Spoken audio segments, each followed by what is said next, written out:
análise de variância, né? O que é isso? É uma técnica que permite decompor a variação total observada nos dados experimentais em causas conhecidas e não conhecidas, tá bom? Então, quando você faz um experimento, você vai coletar lá os dados, né? Existe uma variação, né, nos dados. O que a análise de variância faz? Ela é uma técnica, né, que vai decompor essa variação nos dados em causas, observe, conhecidas e não conhecidas. Tá? Porque aquela variação nos dados pode ser originada a partir de uma causa conhecida ou de uma causa não conhecida. Tá certo? Então, a técnica que permite decompor essa variação em causas conhecidas e não conhecidas é o que a gente chama de análise de variância. E aí a gente tem aqui o nosso primeiro delineamento, que é o delineamento inteiramente casualizado, né? O DIC, né? Delineamento inteiramente casualizado. Vamos ver quais são as características, quais são as vantagens e desvantagens desse delineamento. Ele é o mais simples dos delineamentos experimentais. Ele utiliza só dois princípios, o princípio da repetição e da casualização. Tá? Ele não usa o controle local. Os tratamentos, né, são designados, são distribuídos às parcelas de forma inteiramente casual, com números iguais ou diferentes de repetição. Então você vai pegar cada tratamento, né, e atribuir as parcelas de forma inteiramente casual, por isso que o nome é casualizado, inteiramente casualizado, com números iguais ou diferentes de repetição. Ele precisa que as condições ambientais, né, e o material utilizado, o material experimental, sejam homogêneos, tá certo? E ele normalmente é utilizado em experimentos de laboratório, né? Laboratório você tem essas condições aqui, ó, condição ambiental e o material homogêneo. Isso é um pouco da teoria, tá? Quais são as vantagens do delineamento inteiramente casualizado? Ele é um delineamento fácil, a análise estatística é simples, o grau de liberdade para o resíduo é o maior possível. A gente vai ver lá quando a gente estiver fazendo a análise de variância, tem um fator, né? Tem um item que é o grau de liberdade. Então, para o resíduo, vai ser o maior possível. Quais são as desvantagens? Né? Exige o que? Homogeneidade total das condições amostrais. Tá? Então é preciso que as condições amostrais sejam homogêneas. Então essa é uma desvantagem. E pode conduzir a uma estimativa, né, de variância residual alta, por não usar o princípio do controle local. Tá? Utiliza a gente tem aqui a aleatorização, né? Imagine que você tenha um experimento onde você tem 4 tratamentos e 3 repetições. Então, quem seriam os tratamentos? Tratamento A, B, C, D. Então, na primeira repetição aqui, ó, digamos que você escolheu para essa parcela, né? Você sorteou o tratamento A aqui, ó, tá vendo? Aí depois, ó, na segunda parcela, você sorteou o tratamento D, depois B, depois D de novo, tá? Na segunda repetição aqui, ó, imagine que isso aqui, ó, digamos que você tivesse vários pedaços de papel, né? Um pedaço de papel com o A, outro com B, outro com C, outro com D. Então você vai retirando assim sem olhar, ó. Primeira parcela, né? Você vai lá e retira sem olhar B, o tratamento B. Então você vai designar a essa parcela aqui, ó, o tratamento B. Aí você coloca lá de novo o papelzinho no saco. Vai fazer a segunda retirada. Na segunda retirada você tirou o A. Então, ó, segunda parcela aqui, ó, você vai usar o tratamento A e assim sucessivamente. Na primeira repetição, segunda e terceira. Então, é a aleatorização, né, na distribuição dos tratamentos às parcelas. Qual é o modelo matemático, né? O modelo matemático é esse aqui, ó. A gente tem essa expressãozinha, ó, y e j. O que é o y e j, né? É o valor da variável resposta do tratamento I na repetição j, ó. Y e j é a variável resposta do tratamento I na repetição J. Tá? Então, por exemplo, aqui, ó, digamos aqui a nossa primeira repetição, né? E aqui é o tratamento A. Então, o valor que eu observar aqui, ó, vai ser o que? O nosso, a variável resposta, né, do tratamento I, no caso seria o tratamento A, na repetição 1, que aqui é a primeira repetição. Então, essa variável resposta, ela é composta por 3 fatorzinhos aqui, tá vendo? O primeiro fator é o Mi, que é a média geral, tá certo? O TI, né, que é o efeito do tratamento I, e o EIJ, que é o erro na parcela IJ, tá?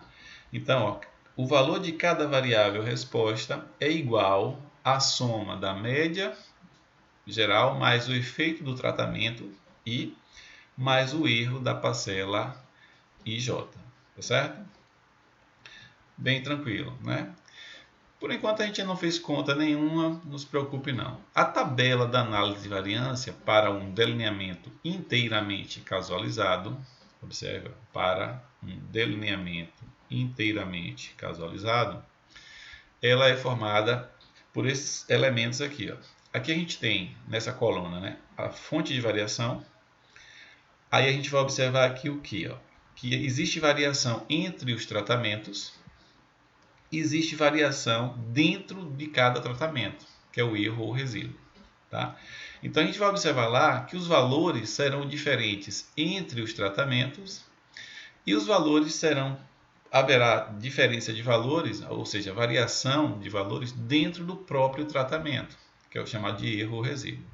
E aqui a gente tem a variação total. Então, nessa primeira coluna, você tem a variação dos tratamentos, o erro, o resíduo e variação total. Nessa segunda coluna aqui, você tem os graus de liberdade, né? Então, você tem o GL, grau de liberdade do tratamento. Aqui, ó, tratamento, GL, tratamento. GL do erro, ó. Esse aqui é o erro, aqui é o GL do erro e aqui é o GL total, grau de liberdade total. Na terceira coluna, você vai ter a soma dos quadrados. Aí você tem o SQ, soma de quadrados dos tratamentos. Soma de quadrados do erro, soma de quadrados do que? Total. Observe que nessa linha aqui, ó, eu estou me referindo ao erro. Nessa linha aqui, eu estou me referindo aos tratamentos. E aqui a gente tem o SQ total. O quadrado médio, né, na quarta coluna, ó, primeira, segunda, terceira, quarta. Como é que eu calculo o quadrado médio? O quadrado médio do tratamento vai ser o SQ do tratamento dividido pelo GL tratamento. Vai ser esse valor dividido por esse. Tá? O quadrado médio do erro vai ser o que? A mesma coisa. Ó. Soma de quadrados do erro dividido pelo GL, grau de liberdade do erro. Ok? E na última coluna a gente tem o nosso teste F, né? Que é o F calculado, que é o valor que eu vou correr atrás para fazer a análise final. Então, esse F calculado ele é dado por quem? Ó? Pela divisão entre o quadrado médio do tratamento dividido pelo quadrado médio do erro, QM tratamento dividido por QM erro. Tá certo?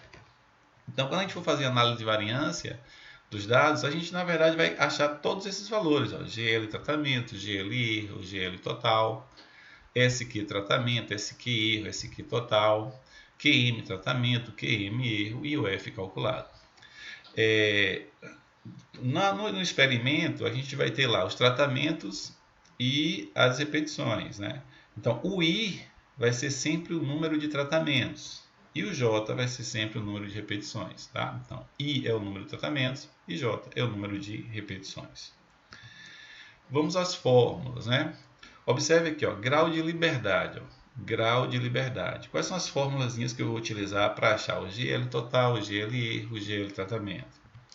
Ó, o GL total vai ser, o grau de liberdade total vai ser sempre o que? Ó, I vezes J menos 1. I, lembre que o I é o número de tratamentos. Observe, olha, I é o número de tratamentos e J é o número de repetições. Então, GL total vai ser I vezes J menos 1. GL tratamento vai ser I menos 1. I é o número de tratamentos, menos 1. E o GL erro vai ser o GL total menos o GL o quê? Tratamento. Você vai pegar esse valor menos esse, obtém o GL erro. Em seguida, se você olhar a tabela, aqui a gente tem nessa coluna a soma de quadrados, ó. SQ total, SQ erro, SQ tratamento. Então, para encontrar a soma de quadrados, você vai primeiro achar um fator chamado fator de correção C.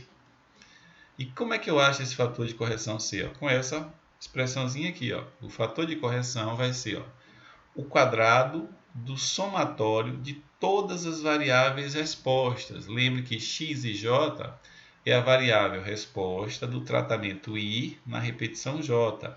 Tá?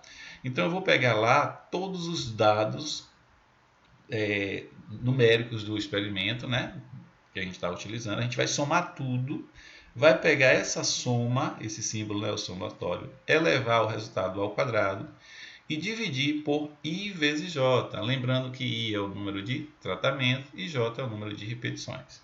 Tá? Esse é o fator de correção. Ao achar esse valor daqui, você vai fazer agora a soma de quadrados total, ó, SQ total.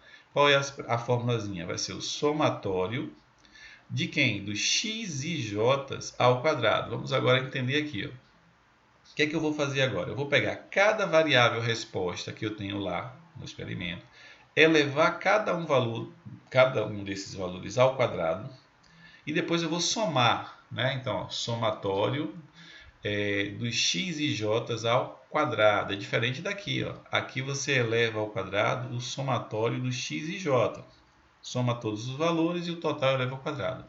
Aqui você vai pegar cada valor primeiro, cada variável resposta, vai elevar ao quadrado e somar. Depois você vai pegar esse somatório e diminuir, né, do somatório o fator de correção que a gente encontrou aqui. Tá? Soma de quadrado dos tratamentos vai ser dado pela expressão somatório do TI ao quadrado. Quem é esse TI aqui? Ó? É o total de cada tratamento, ou seja, a gente vai olhar lá o tratamento A. Qual foi o total? Observa o total dos valores do tratamento A. A gente soma esses valores, pega o total e eleva ao quadrado. Depois o tratamento B, pega o total e eleva ao quadrado.